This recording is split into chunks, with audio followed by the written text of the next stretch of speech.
It started to happen gradually. I would walk into a room and say something, and no one would notice. I would say, "Turn the TV down, please," and nothing would happen. So I would get louder. "Turn the TV down, please." Finally, I would have to go over and turn the TV down myself. And then I started to notice it elsewhere. My husband and I had been at a party for about 3 hours, and I was ready to go. I looked over, and he was talking to a friend from work, and I walked over, and he kept right on talking. He didn't even turn toward me. That's when I started to put it together. He can't see me. I'm invisible. I'm invisible. Then I started to notice it more and more. I would walk my son to school, and his teacher would say, "Jake, who's that with you?" And my son would say, "Nobody." Granted, he's just 5, but nobody? One night, a group of us gathered, and we were celebrating the return of a friend from England. Janice had just taken this fabulous trip, and she was going on and on about the hotels she stayed in. And I was sitting there looking around at the other women at the table. I'd put my makeup on in the car on the way there. I had on an old dress because it was the only thing clean, and I had my unwashed hair pulled up in a banana clip, and I was feeling pretty darn pathetic. And then Janice turned to me, and she said, "I brought you this." It was a book on the great cathedrals of Europe. I didn't understand. And then I read her inscription. She wrote, "With admiration for the greatness of what you are building when no one sees."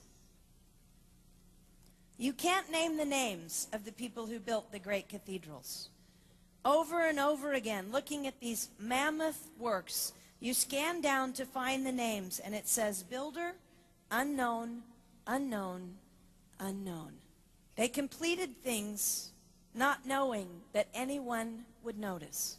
There's a story about one of the builders who was carving a tiny bird inside a beam that would be covered over by a roof. And someone came up to him and said, "Why are you spending so much time on something no one will ever see?" And it's reported that the builder replied, "Because God sees." They trusted that God saw everything. They gave their whole lives for a work, a mammoth work they would never see finished. They showed up day after day. Some of these cathedrals took over 100 years to build. That was more than one working man's lifetime. Day after day. And they made personal sacrifices for no credit. Showing up at a job they would never see finished, for a building their name would never be on. One writer even goes so far as to say no great cathedrals will ever be built again because so few people are willing to sacrifice to that degree. I closed the book, and it was as if I heard God say, "I see you. You are not invisible to me. No sacrifice is too small for me to notice. I see every cupcake baked, every sequin sewn on, and I smile over every one.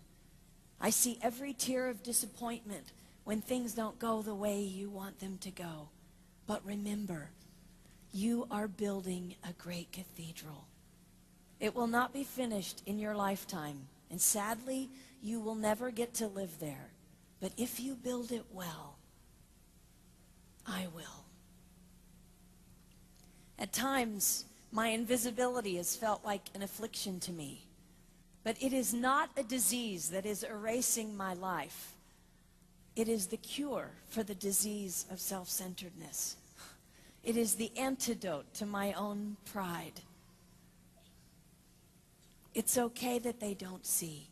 It's okay that they don't know. I don't want my son to tell the friend he's bringing home from college, "You're not going to believe what my mom does. She gets up at 4 in the morning and she bakes pies and hand-bastes a turkey and she presses all the linens." Even if I do all those things, I don't want him to say that. I want him to want to come home. And secondly, I want him to say to his friend, you're going to love it there. It's okay that they don't see. We don't work for them. We work for him.